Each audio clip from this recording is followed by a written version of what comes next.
أهلا بيك. أنا أحمد الجمال وده اعتبره كورس كامل بنتكلم فيه عن زيادة الإنتاجية. هوضح لك فيه أكتر من 100 نصيحة اكتسبتها خلال العشر سنين اللي فاتت من خلال متابعة الناس بتتكلم عن زيادة الإنتاجية، وكمان من خلال كورسات مدفوعة. في الكورس ده هنتكلم عن إزاي تنظم شغلك، وإزاي تزود تركيزك، إزاي تدير وقتك وطاقتك، إزاي تظبط البيئة المحيطة بحيث إن هي تزود إنتاجيتك، وإزاي إن أنت تظبط التكنولوجيا حواليك وتقلل من التشتت. بعد كده هنتكلم عن العادات الصحية، بعدها هنتكلم عن عادات يومية بسيطة تقدر من خلالها تزود إنتاجيتك. بعدها هنتكلم عن حيل إضافية أو اللي بيسموها البرودكتيفيتي هاكس. الجزء الأول التنظيم والتركيز. أول نصيحة، لو أنت شغال في مكان، سواء في شركة أو في ورك سبيس أو في بيتك، حاول إن أنت يكون معاك سماعة زي دي. أول ما تحس إن الناس اللي حواليك بدأوا يشتتوك ويبدأوا يدخلوا معاك في نقاش جانبي، البس السماعة واعمل نفسك إن أنت بتسمع مثلا فيديو، أو إن أنت بتسمع بودكاست. اعمل نفسك إن أنت بتسمع. فدي أول نصيحة. النصيحة التانية بيسموها قاعدة الدقيقتين. أي حاجة أنت شايف إنك تقدر تنجزها خلال دقيقتين، ابدأ فيها دلوقتي فورا وأنت اشتغلها. تالت حاجة، ابدأ خطط ليومك بأهداف واقعية. ابدأ خطط ليومك بأهداف واقعية. ما تحاولش تحط خلال يومك أهداف أنت ما تقدرش أصلا إن أنت تحققها. رابع حاجة، بلاش تعمل أكتر من حاجة في نفس الوقت. بلاش تفتح أكتر من تاب وتتنقل ما بين التابات، لأن ده في دراسة بتقول إن الناس اللي بتعمل كده بيحصل لهم عندهم أصلا مشاكل في المخ، من كتر ما هم مش مركزين في حاجة واحدة. هو عمال يتنقل من التاب دي للتاب دي للتاب دي، ويعني بيعمل ابلود في المكان ده، وبيعمل شات في الجزء ده، وبيعمل تاسك مثلا، بيعدل حاجه في المكان الفلاني، وبيعمل بيعدل كوبي في المكان الفلاني، وفي قدامه مثلا حاجه تانية مثلا قدامه بتشغله. خامس حاجه، قسم المهام الكبيره لمهام بسيطه صغيره. يعني مثلا بدل ما تقول انا هصور الفيديو الفلاني النهارده، ابدا قسمه لمهام بسيطه. الاولى انا هجهز السكريبت، التانية هجهز المكان بتاع التصوير، التالتة هبدأ تصوير، الرابعة هنقل الداتا مثلا من الموبايل او من الكاميرا لللابتوب، بعد كده هبدأ اعمل مونتاج، بعد كده هبدأ ان انا اعمل ابلود. فجسد المهمة الكبيرة دي لمهام صغيرة. النصيحة السادسة، خليك واعي بالوقت. يعني وانت شغال حاول ان انت تبقى عارف دلوقتي الساعة كام. انت بدأت شغل الساعة كذا، والتاسك ده خد معاك وقت قد كده اهو، او التاسك ده انا محدد له وقت قد كده اهو. ما تبقاش قاعد ان انت تشتغل ومش عارف انت دلوقتي الساعة كام. سابع حاجة، اكتب مهامك علشان ما تنساش. اكتب المهام بأي شكل، اكتبها على اللابتوب، اكتبها في النوت اللي على اللابتوب. خلي مثلا ورقة قدامك واكتب فيه المهام، او هات اللي هي النوت اللي بتتلزق الصغير، وابدأ اكتب المهام اللي انت عايز تعملها النهارده. تامن نصيحة، قلل المهمات بتاعتك لخمس مهام. حاول ان انت كل يوم تعمل خمس تاسكات بس، او انتج خمس حاجات بس، ما تعملش اكتر من كده. وان انت تكون قادر تعمله. انت لو كل يوم بتعمل خمس مهام، انت تشوف على مدار شهر هتبقى عامل كام مهمة، وعلى مدار سنة هتبقى عامل كام مهمة. تاسع نصيحة، احفظ قائمة بالانجازات. خلي عندك نوت، النوت دي اعمل فيها قائمة بالانجازات، او اعمل بوست كل فترة. انا كتبت مثلا 90 مقال السنة دي، انا صورت عدد فيديوهات قد كده اهو، انا كلمت كام عميل. لو رجعت البوستات عندي هتلاقيني ان انا في سنه من السنين قال ان انا عملت اكتر من 100 مكالمه بيعيه، ان انا كتبت اكتر من 80 مقال، ان انا عملت مثلا عدد معين من البوستات. فده انا آه، عملته فعلا. فحاول ان انت يكون عندك قائمه انجازات، سواء بشكل بوست على السوشيال ميديا او بنوت مثلا عندي. 10 نصيحه، دون الافكار المشتته. اي فكره تيجي في بالك تبدا اكتبها. خلي في عندك ورقه، او في ناس بتعمل الكلام ده على نوشن، او في ناس بتعمل على جهاز، او في ناس بتعمل اي فكره انت مشتت جات لك في بالك وحاسس ان انت مشتت مش عارف تنفذها حالا، ابدا اكتب الفكره دي في مكان انت تقدر تبدأ بعد كده. النصيحه رقم 11، استخدم كلمات بيسموها فعاليه في المهام. يعني مثلا ما تكتبش مثلا الفيديوهات، الصور، التصاميم، اكتب هاخلّص التصاميم، هارفع الفيديوهات، هامنتج الفيديوهات، يعني اكتب كلمة فعلية، هامنتج الفيديوهات، ما تكتبش الفيديوهات، اكتب هامنتج الفيديوهات، هاخلّص التصاميم، هارفع الفيديوهات، ه هارُد على الرسايل، هاعمل الحاجة الفلانية، اكتب وصف كامل للtask اللي أنت بتعمله، ما تكتبش كلمة واحدة تعبّر عن الtask. نصيحة رقم 11 راقب وقتك كإنه لعبة، راقب وقتك، راقب وقتك، لازم تعرف أنت الوقت بتاعك بيروح فين، اكتب يومك ماشي إزاي، أنت ضيّعت عدد ساعات قد إيه، استخدمت الفيسبوك عدد ساعات قد إيه، هتلاقي في الموبايل عندك في إن أنت تقدر تراقب الوقت، أنت مشيت قد إيه، استخدمت السوشيال ميديا قد إيه، عملت مكالمات قد إيه، فحاول إن أنت يكون عندك تحليل كامل للوقت بتاع يومك هو بيضيع فين.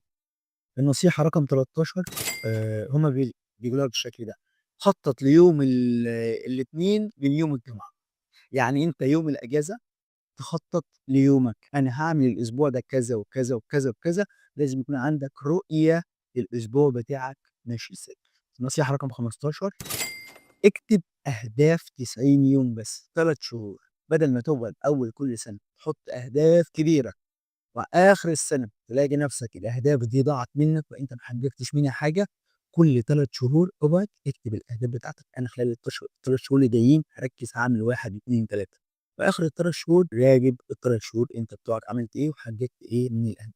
النصيحة رقم 16 خطط باستخدام الكالندر، يعني لو دخلت عندك الموقع هتلاقي إن في كالندر، أي حد أنا عايز أدخل معاك في مكالمة، أي عميل محتمل أنا عايز أدخل معاكم مكالمة، لازم يكون في وقت لل المكالمة دي اللي إحنا نعملها مع بعض. نفس الكالندر ده هو أنا باستخدمه إن أنا في اليوم الفلاني هاعمل كذا، واليوم الفلاني هاروح المشوار كذا، واليوم الفلاني هاروح المشوار كذا، واليوم الفلاني هاشتغل على التاسك الفلاني، يعني أي حاجة أنا هاعملها بعد كام يوم بادخل أعمل أد أعمل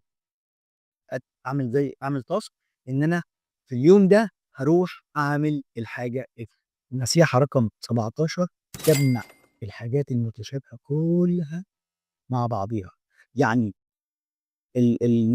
نشر البوستات مثلًا جمّعها في task واحد، اقعد انشر البوستات كلها في وقت واحد، رفع الفيديوهات جمّعها في task واحد، أي حاجة أنت تاسكات في شغلك شايف إن هي شبه بعض جمّعهم كلّهم مع بعض وخلّصهم كلّهم.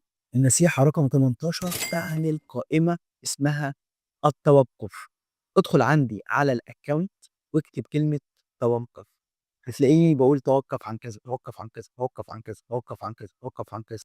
البوستات دي أنا قبل ما أكون باكتبها للناس، أنا كنت باكتبها لنفسي عشان أذكّر نفسي وعشان إن أنا أقول لنفسي إني توقّف عن فعل الشيء الفلاني، إن أنا عايز أبطّل العادة الفلانية، ودي قائمة كبيرة عندي اسمها قائمة النصيحة رقم 19 استخدم اللي هو النوت الصغير أو النوت الورقي، اكتب على ورق، استخدم على ورق التاسكات بتاعتك اكتبها على ورق، بلاش إن أنت تستخدم ال البرامج اللي هي الTo do list لإن أنا يعني أنا جرّبت كتير البرامج بتاعة الTo do list ولكن هي بالنسبة لي أنا مش فعّالة، لكن لمّا باخطط على ورق شايف إن ده أفضل، فحاول إن أنت تكتب تاسكاتك أو أهدافك على ورق. الجزء التاني هو إدارة الوقت، النصيحة رقم 1 تشيل ودي بيسموها تقنية البرومودو اللي هي 20 دقيقة شغل، 15 دقيقة راحة، 20 دقيقة شغل، 15 دقيقة. ولكن النصيحة دي أو التكنيك ده مش بينفع مع كل الناس، يعني أنت جرّبه، لو قدرت إن أنت تقعد تشتغل 20 دقيقة وتقدر تاخد قسط من الراحة ربع ساعة، ترجع تشتغل تاني، اعمل كده. لكن لو أنت من النوع اللي زينا اللي هو بيحب يقعد على الحاجة ما يقومش من غير ما يخلّصها، اعمل كده. نصيحة رقم 22 كافئ نفسك على كل إنجاز أنت بتحققه. كل ما تحط قائمة من الأهداف بتاعتك وتحقق الأهداف دي كافئ هات لنفسك ساعة، هات لنفسك هدوم جديدة، كُل هات لنفسك أكلة كويسة، هات perfume كويس، شوف حاجة أنت بتحبها وابدأ هات هدية لنفسك وكافئ نفسك إن أنت قدرت تحقق الهدف المعين اللي أنت كنت نصيحة رقم 23 خصص وقت للتشتت.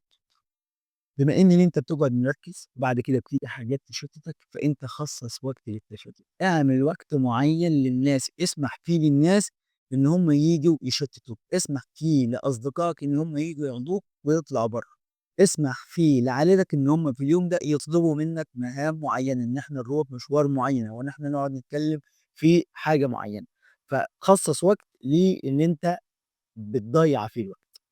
نصيحة رقم 24 جرّب التكنيك ده.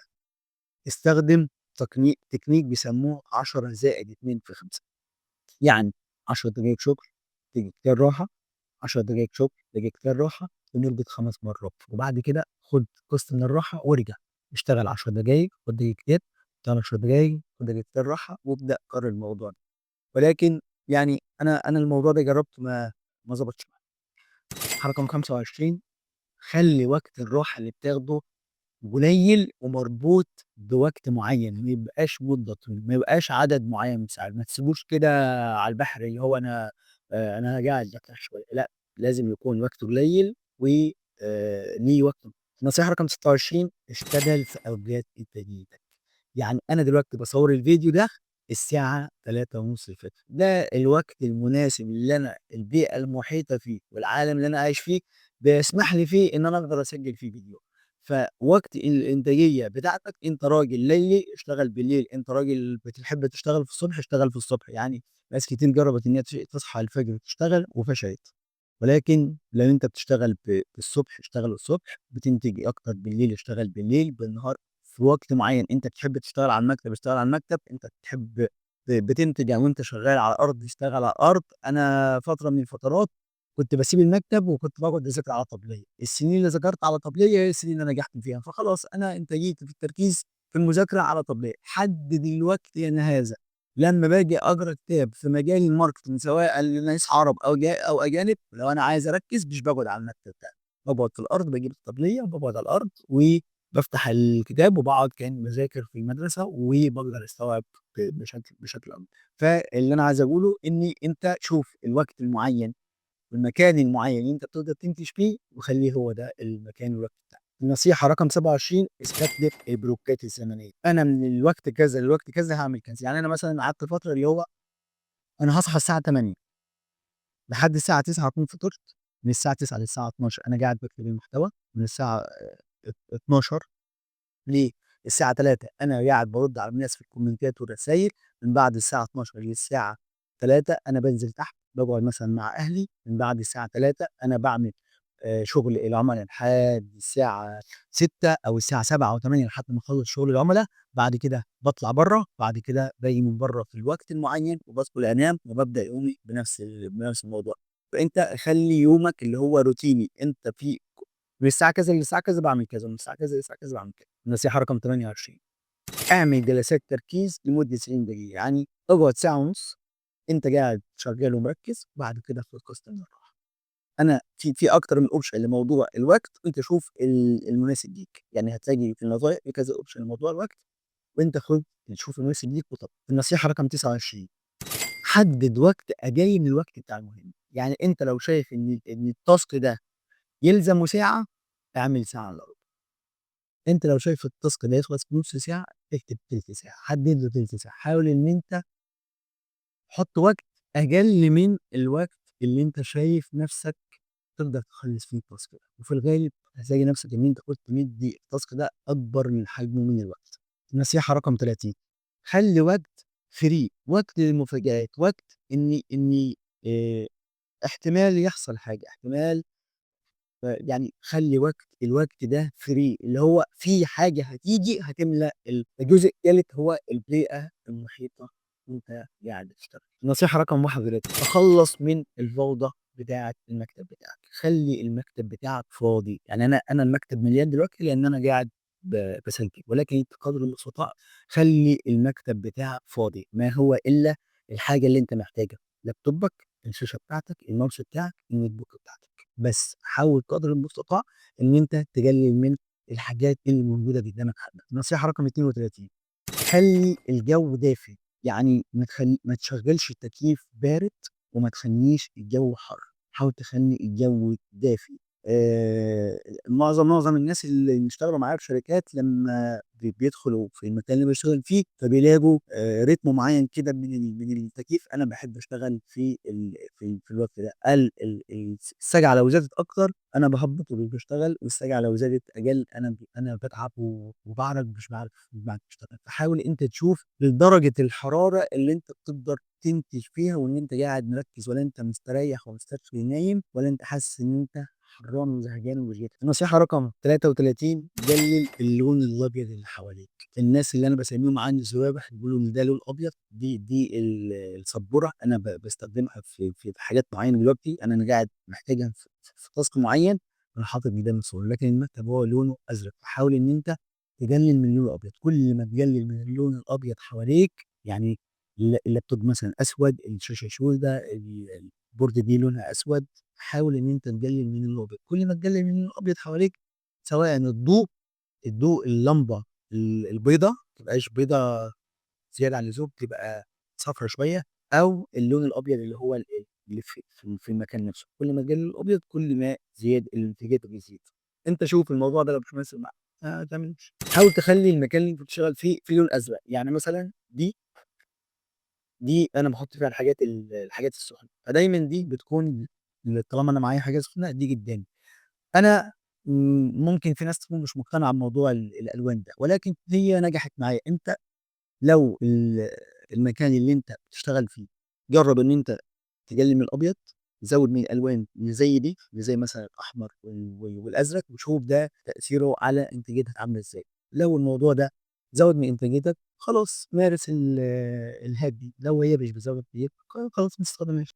نصيحة رقم 35: حاول إن أنت يكون عندك نباتات في المكان.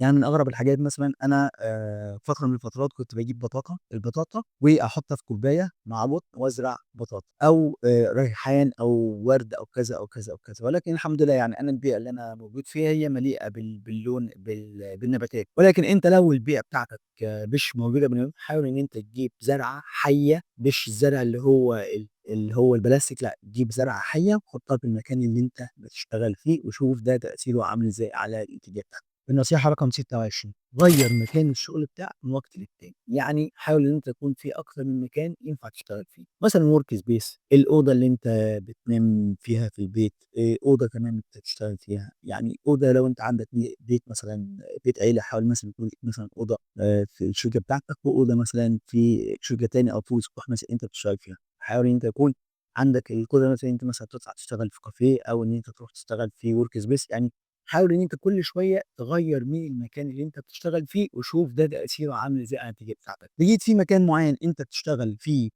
أكتر، ركّز في المكان ده وابدأ غيّر. لقيت مكان تاني أنت تركّز فيه أكتر، يبقى خلّيك ما بين المكانين دُولة. حاول تغيّر تاني، لقيت مكان تاني، ابدأ تغيّر من مكان لحد ما يكون عندك أكتر من مكان بيكون قادر إن أنت تنتج في المكان. النصيحة رقم 27: اشتغل على ضوء الشمس. حاول إن أنت تلحق الشمس، تعرّض نَفْسك لضوء الشمس وتشتغل على ضوء الشمس. في وقت الحر ده بتكون صعبة، يعني إن إحنا بنسهر بنصحى متأخر، ولكن حاول قدر المستطاع إن أنت ما تشتغلش على اللمبات الصناعية، والحق ضوء الشمس واشتغل على ضوء الشمس. النصيحة رقم 28: حاول إن أنت تتجنب الأماكن اللي فيها ضوضاء وفيها تشتت.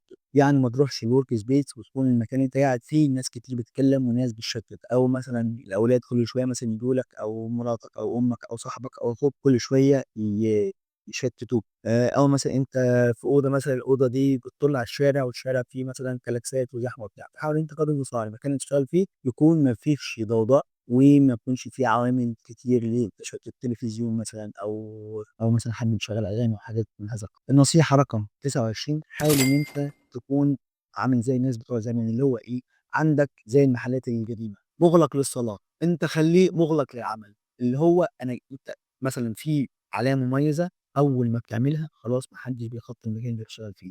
أول ما تقفل الباب مثلًا يبقى خلاص أنت مشغول، أنت في meeting، أنت شغّال بتعمل حاجة، اللي هو ممنوع الاقتراب، ممنوع إن حد يدخل المكان ده. فحاول يكون في حاجة معيّنة، علامة معيّنة، أول ما الناس اللي حواليك أنت بترفع الراية دي خلاص هم فهموا إن الوقت ده ما ينفعش إن هم يقطعوا تركيزك أو شيء. النصيحة رقم 40: استخدم روايح بيسموها حمضيات. أنا مثلًا رُحت عند الناس اللي هم بتوع العطر بيبيعوا حاجة اسمها عطر فريدة، فرُحت السلام عليكم عندك عطر عندك مُعطِّر جَو؟ عندي مُعطِّر جَو. قُلت له: "طَب إيه الحاجات اللي هي الحمضيات؟"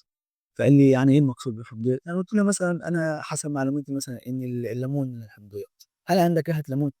فقال لي: "ده طلب غريب، إزاي يعني من ريحة ليمون؟" قعد يدوّر، يدوّر ما لقيش ريحة ليمون، فبما إن أنا باتردد على الراجل كتير، ففجأة قال لي: "أحمد مش أنت كنت بتسألني على ليمون؟" فقُلت له: "آه."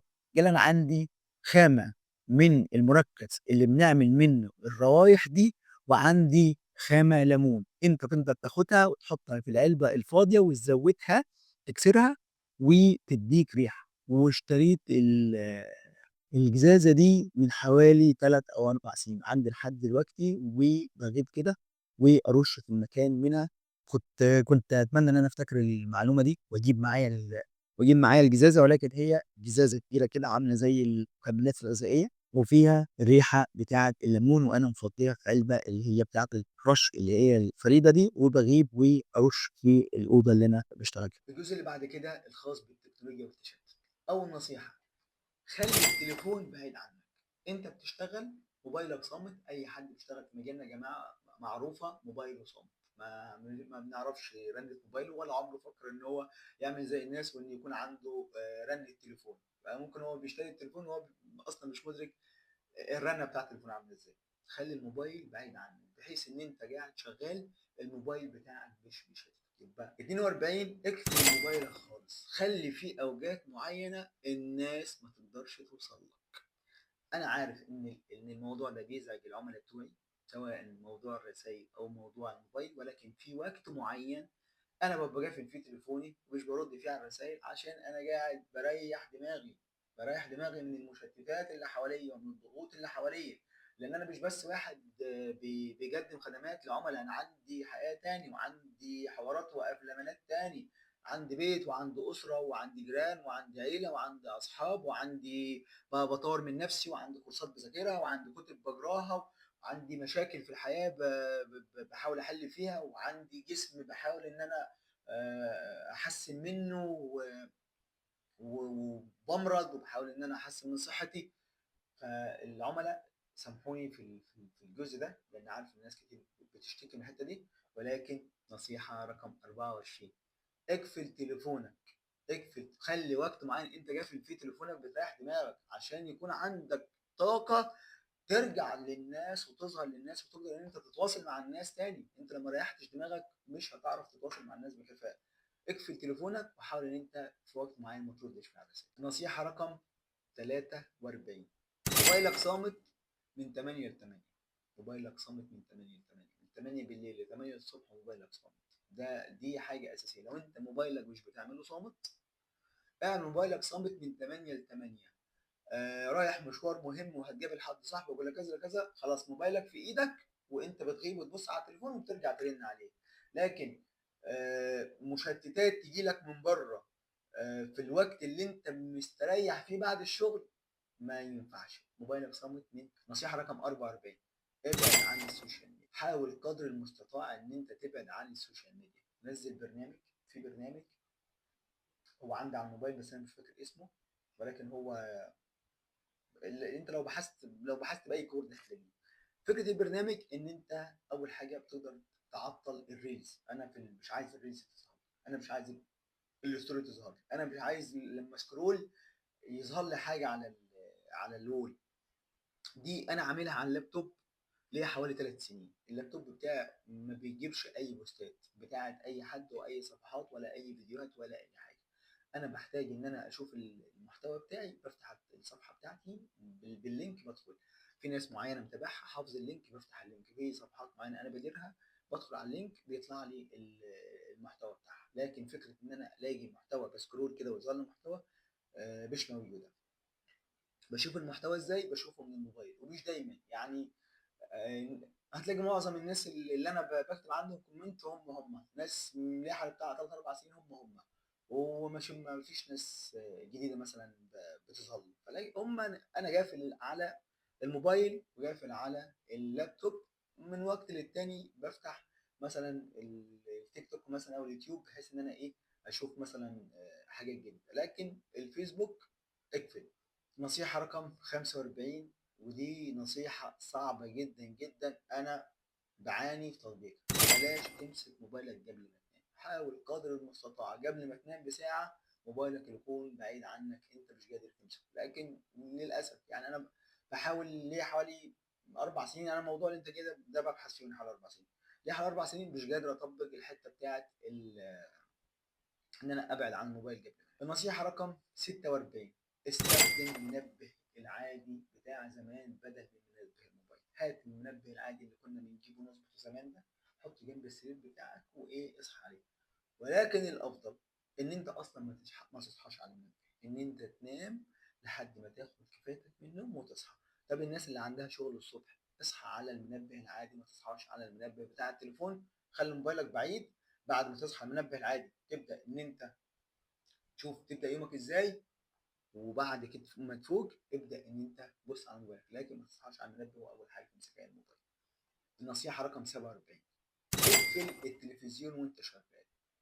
والافضل خالص ان انت ما يكونش عندك تلفزيون في البيت. والحمد لله انا راجل ما عنديش تلفزيون في البيت، متجوز ليا 6 سنين، مقاطعه التلفزيون ليا حوالي 10 سنين. اقفل التلفزيون وانت شغال، او ما تخليش عندك تلفزيون في البيت. طب في ناس، انا كان معايا ناس في الثانويه العامه كانوا بيذاكروا قدام التلفزيون، وكانوا بيقولوا ان هم بيركزوا اكتر، وان هم بيبقوا يعني استيعابهم بيبقى اكتر وهم مشغلين التلفزيون. وانا ما كنتش مقتنع بالموضوع ده، والشاهد ان هم يعني ما دخلوش كليات قمه، او ما نجحوش النجاح اللي هو العملي، او اللي هو المادي في الحياه. ما نجحوش في النجاح العملي او المادي، وما زال التلفزيون موجود في حياتهم. فحاول ان انت تقلل التلفزيون في حياتك. دي النصيحه رقم 47. النصيحه رقم 48، دون الملاحظات بتاعتك بدل ما تخليها في دماغك. اي فكره، اي كومنت، اي ملاحظه، خلي عندك نوت زي دي. النوت دي انا عندي منها حوالي 4. الاربعه دول فيهم ال4 سنين اللي فاتوا. كل شهر انا بكتب اللي بيحصل معايا خلال الشهر ده. انا ذاكرت كورسات ايه، انا عملت ايه العملاء اللي دخلوا معايا جديد، ايه الانكم اللي دخل لي، ايه التاسكات اللي انا عملتها. اي حاجه مميزه مكتوبه هنا في النوت دي. النوت دي هي المفروض سنويه، ولكن انا بجيب نوت اللي هي مش ما فيهاش وقت، اللي هي ما فيهاش اليوم، يعني هي فري. زائد ان في نوت انا بجيبها من على النت وبطبعها، ودي اللي هي فيها الاسبوع في ورقه واحده. الاسبوع من 6 ل 10، من 6 الصبح ل 10 وقت كده، من 6 الصبح، 6 7 8 9 لحد 10 بالليل، بس ان انت تدي نفسك تاسك في اليوم ده. بيبقى الاسبوع كامل، بتحط من تحت المهام بتاعه الاسبوع بتاعتك، الانجازات اللي انت حققتها، وبعد كده التاسكات بتاعه الاسبوع دي. انا بطبعها من السنه للسنه، وقعدت اطبعها 3 سنين، والسنه دي ما طبعتهاش، واكتفيت بالنوت دي، لان الموضوع خلاص انا بيجي يعني زي ما تقول هو الطبع في دماغي. فبقيت انا بخطط الورقه بالشكل اللي انا اتعودت عليه. والنوت اللي انا بتكلم عنها دي كنت انا نزلت منها في سنه من السنين، نزلت منها اللي هو الشكل بتاع الورقه، بحيث ان الناس تقدر ان هي. الجزء اللي بعد كده وهو الصحه والعادات. النصيحه رقم 47، كل اكل صحي. فالبني ادم ده اعتبره عامل زي العربيه. العربيه دي انت بتحط لها بنزين 80 ولا 92 ولا 95. الاكل اتعامل مع الاكل زي البنزين. انا الفتره دي حرفيا انا الفتره دي تعبان جدا جدا، بسبب اني تهاونت ال3 شهور اللي فاتوا في موضوع الاكل. بعد ما قعدت سنه كامله عندي نظام في الاكل وماشي على اكل صحي وانتاجيتي بسم الله ما شاء الله، فجيت رجعت تهاونت في موضوع الاكل، وبقيت ان انا يعني اقابل ناس واكل هنا واكل هنا واكل هنا. فصحتي اتدمرت، معدتي اتدمرت، تركيزي قل، في مشاكل. فلذلك بدات ان انا ارجع لموضوع الإنتاجية والتركيز، والفيديو ده أنا عامله لنفسي قبل ما أعمله ليكم عشان أفكر نفسي بالعادات والحاجات اللي أنا كنت شغال عليها السنين اللي فاتت عشان أزود إنتاجيتي. فالنصيحة رقم 49: كل أكل صحي. نصيحة رقم 50: اشرب مية أول ما تصحى. الناس بتوع الإنتاجية بيتكلموا على موضوع المية ده، في ناس بتقول 60 أنطة، معرفش إيه موضوع 60 أنطة، ولكن أنا مثلا بجيب الإزازة اللي زي دي أول ما أصحى، وبحاول إن أنا أشرب قدر المستطاع على قد ما أقدر. فحابب أحكي في موضوع المية ده. موضوع المية ده اللي أنا اكتشفته فيه إن أنت اشرب مية وأنت قاعد، متشربش وأنت واقف. سمي، اشرب على 3 مرات. اشرب مية كويسة، مية نظيفة. اشرب على قد ما تقدر في يومك من المية. حاول إن أنت تشرب مية كتير خلال يومك. أنا بصور الفيديو ده خلاص وصلت لمرحلة إن أنا عايز أشرب مية، فبالمناسبة فأنا هعمل إيه؟ هشرب مية. في حاجات جزايا زي دي،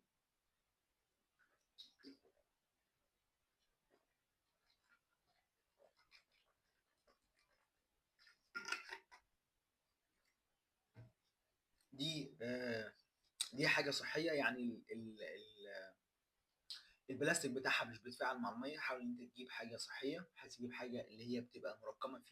في حاجه انا كنت دورت عليها فتره ولقيت بديل ليها، اللي هو بيبقى ايه، بتبقى مرقمه، اللي هو ده اشربه لحد الصبح، ده مثلا لحد الساعه مثلا الظهر، الساعه 2، الساعه 3، الساعه 4، بحيث ان هو خلال يومك يكون هو عامل لك حجم معين من الميه وتخلص الوقت ده. الافضل من ده كله ايه؟ ان انت تشرب في الجزايز اللي هي الجزاز مش البلاستيك. ان انت يكون عندك جزاز زي بتاعه العصير، الجزاز، وتشرب من حاجه جزاز. الافضل والافضل من الموضوع ده كله ده، وكان نفسي اجيبها، الجله. انا لحد يومنا هذا عندي جله في المطبخ بتاعي، عندي جله يا جماعه. انا لحد النهارده بشرب من الجله. عندي تلاجه مليانه ازاز ميه، ولكن لما بحس ان انا عايز اشرب وعايز ارتوي بدخل مش بدخل المطبخ وبشرب من الجله. وهتلاقوا ابحاث كتير بتقول ان الميه اللي احنا بنشربها دي مش ميه حيه، يعني هي مشيت في مواسير والكلام ده، وان انت عشان ترجعها حيه فهي لازم تتحط في حاجه عامله زي الجله. نصيحه رقم 50: اشرب ميه اول ما تصحى. اشرب ميه زي ما قال الحديث بتاع الرسول. تابعوا الحديث بتاع الرسول في موضوع شرب الميه. اشرب وانت قاعد، اشرب على 3 مرات. اشرب ميه على قد ما تقدر خلال يومك. حاول ان انت تشرب من الجله او من الزير او من جزازه صحيه، مش الجزاز اللي هي بتجيبها المعدنيه وتقعد تعبيها اكتر من مره. من جزازه البلاستيك ما بيتفاعلش مع الميه، او اللي هي الجزاز. النصيحه رقم 51: اشرب شاي اخضر بدل القهوه. القهوه كويسه وبتزود مفيده لضربات القلب والخ الخ الخ، ولكن حاول ان انت بدل ما تفرط في شرب القهوة وشرب الشاي، استبدل كوباية أو 2 من القهوة أو الشاي بالشاي الأخضر. نصيحة رقم 52: حاول وأنت بتشتغل هات لبان. كان نفسي يكون حوالين الحاجات دي. معظم الحاجات دي موجودة عندي، ولكن يعني أنا ما جبتش إلا اللي هم الحاجات دي. كنتش حابب إن المكان يكون زحمة. هات لبان وأنت شغال، ولو لقيت إن أنت بتعمل تاسك محتاج تركيز امضغ لبان، ولكن حاول قدر المستطاع ان انت يعني كراجل، دي تفكيري، يعني دي وجهه نظري، ان انت كراجل ما تاكلش لبان ده قدام الناس. حاول انت تجيب حاجه نظيفه، لبان كويس، لان حسب معلوماتي ان معظم اللبان اللي موجود في السوق فهو عباره عن بلاستيك، مش اللبان اللي هو الاصلي اللي بيطلع من الشجر.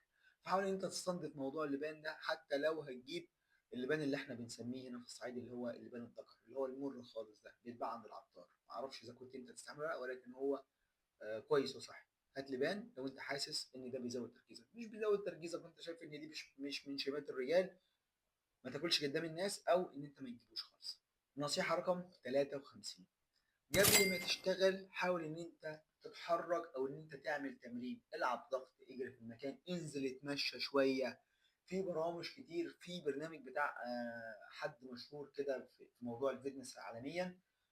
هو في جزء مدفوع وفي جزء مجاني. الجزء المجاني فيه اصلا كفيل ان انت تروح الجيم، بدل ما تقول للناس هتدرب ازاي، ان هو تتدرب فيه بكل الحاجات، سواء اللي هو اللي بيسموه ال- مش عارف نسيت، اللي هو الجيم اللي هو بدون ماسلز، اللي هو بدون عضلات، او اللي هو الناس اللي بتبقى بتلعب بالكوره دي، او اللي هو بعضلات، او اللي هو الجيم اللي في البيت. ممكن تشوف اي برنامج زي ده وتخلي عندك تاسك مثلا الصبح ان انت 10 دقايق. يعني انا اكتر مده عملتها في الموضوع ده هو 10 دقايق. بشغل الموبايل قدامي، الراجل بيتنطط بيعمل حركات قدامي وانا بعمل زيه. الحركه اللي انا مستصحبها مش بعملها، الحركه اللي شايفها كويسه بعملها. نصيحه رقم 54: عرض نفسك لضوء الشمس وامشي في الشمس واقعد في الشمس. ادي نفسك تاسك كل يوم زي ما انا بعمل، ان انزل اقعد مع امي قدام الباب في الشمس، واجيب عيال الصغيرين الحلوين المقططين يتعرضوا هم كمان للشمس. حتى ابني هو قد كده اهو، كنا بنعرضه للشمس ونعري رجليه كده للشمس وايده للشمس، واقعد اتكلم معاها في موضوع معين، او يعني حاول ان انت تعرض نفسك للشمس. اقعد في الشمس، امشي في الشمس، اربط موضوع الشمس باي موضوع تاني بحيث ان انت تستغل الوقت ده وبحيث ان انت جسمك يتعرض للشمس. النصيحة رقم 55: استنشق هواء نقي. حاول ان انت ما تروحش في اماكن الهواء فيها ملوث مليان عوادم سيارات، او في بيئة مليان فيها زبالة او كذا. انا واحد من الناس ما بستحملش ريحة الزبالة.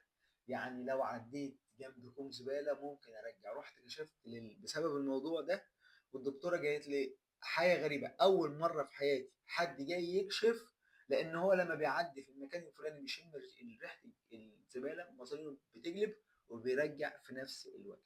فحاول قدر المستطاع ان انت تمشي في اماكن كويسه وتستنشق هواء نقي، لان كل ما زاد الهواء النقي اللي انت بتستنشقه كل ما انتاجيتك هتزيد.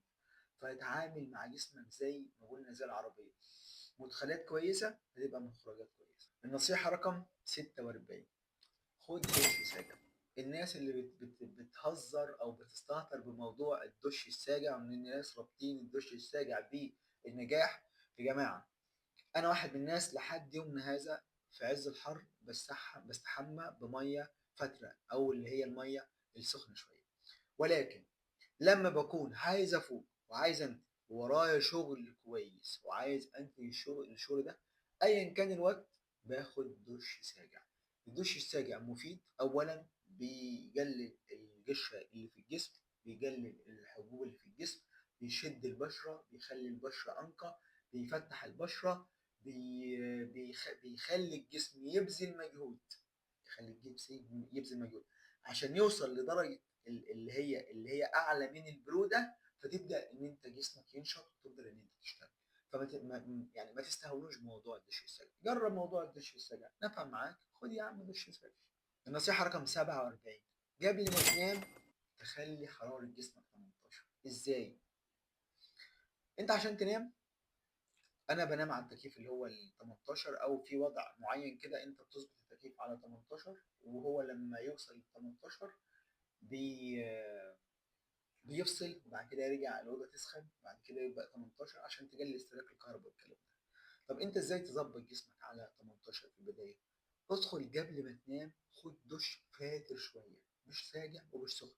الميه اللي هي انت جلدك قادر يستحملها، اللي هي الدرجه اللي بعد الدرجه العاديه. يعني ميه ساقعه، بعد كده ميه عاديه، بعد كده الدرجه الميه اللي هي الفتره، اللي هي مش بتغلي مش بتطلع بخار. خد الدش ده، ادخل نام، هتلاقي جسمك بيبذل مجهود عشان بدل ما هو حران عشان هو يبرد. في الفترة اللي جسمك بيبذل فيها مجهود عشان يبرد هتلاقي نفسك انت بتبدأ ان انت تسترخي شوية وتقدر تنام. طيب انت لو يعني ده عكس اللي احنا بنقوله، ده عكس الانتاجية. انت دلوقتي مش عايز تنتج، انت عايز تنام. عايز تنتج خد دش سريع، عايز تنام خد دش بدرجة 18، اظبط التكييف على 18. النصيحة رقم 48: نام في هدوء وفي ظلام. الفيديو بتاع اليكس هرموزي اللي هو جاب لي الفيديو ده، الراجل كان بيقول ان هو بينام في اوضه زي دي، زي الاوضه اللي انا بشتغل فيها. الاوضه دي ما فيهاش شبابيك، يعني هي فيها باب بس ما فيهاش شبابيك. الاوضه ضلمه ما فيهاش لمبه. وعلى فكره يا جماعه لو بحثنا هنلاقي ان الرسول عليه الصلاه والسلام كان بيعمل كده، كان بينام في مكان اولا ما فيش حد فيه صاحي، ما بيدخلوش ضوء، يعني ما بيدخلوش ضوء، وفي نفس الوقت ما فيش تهويه كبيره، ما فيش تهويه كبيره. فنام في ظلام، في ظلام، الدنيا ضلمه وفي هدوء، مفيش اي حاجات مزعجه حواليك حتى لو صوت مروحه. الجزء اللي بعد كده العادات اليوميه الصغيره. نصيحة رقم 60: حضر لبسك من بالليل، انت رايح الشغل الصبح لبسك حضره من الليل. نصيحة رقم 61: اول ما تصحى ظبط سريرك، سواء انت راجل متجوز، اول ما تصحى حاول ان انت يعني رتب سريرك على قدر المستطاع. النصيحة رقم 62: خلي جسمك مفرود زي ما انا قاعد كده، يعني ما تقعدش عامل كده، او في ناس بتقعد بعياط غريبه عجيبه، ولكن وانت بتشتغل خلي جسمك مفرود. نصيحه رقم 63: البس لبس مرتب، حاول قدر المستطاع ان انت تكون في افضل شياكتك وانت بتشتغل في بيتك، وانت بتشتغل في شركتك، وانت بتشتغل في الشركه اللي شغال فيها، وانت رايح تقابل عميل، حاول قدر المستطاع ان انت تبقى حد يعني شيك، لبسك مظبط مترتب، لبسك مظبط، حتى لو لابس ايه، حتى لو لابس جلابيه بلدي، لو رايح تقابل الناس بجلابيه بلدي حاول تبقى عمده كده بنفسك. النصيحه رقم 64: حاول ان انت تكون ملتزم بالوقت، يعني لما تقول لحد هجيب لك الساعه كذا يبقى الساعه كذا، بعت لك الحاجه الفلانيه الساعه كذا يبقى الساعه كذا، هتخلص الحاجه الفلانيه الساعه كذا. ولكن لو هي ما كانش يعني قدر المستطاع الموضوع سحب معاك، الموضوع وسع معاك، التاسك ده جر مع حاجات تانية، فخلاص عادي مفيش مشكله، ولكن انت ابذل اقصى مجهود ان انت تكون ملتزم بالوقت بتاعك مع نفسك في التاسك بتاعك ومع الشركه اللي انت فيها او مع العملاء. نصيحه رقم 65: دون تقييمك خلال الاسبوع، اخر كل يوم او اخر كل اسبوع اخر كل شهر اكتب التقييم بتاعك، انا عملت كذا كذا كذا، قبضت كذا، خدت الفلوس من الشخص قد كده، وعملت الشغلانه الفلانيه، انهيت المهمه الفلانيه، عشان اخر السنه تقعد مع نفسك تحس ان انت، او اخر اليوم او اخر الاسبوع اخر الشهر، ان انت عملت حاجه في دنيتك دي، ان انت بذلت مجهود معين تجاه الاهداف اللي انت كنت بتخطط لها.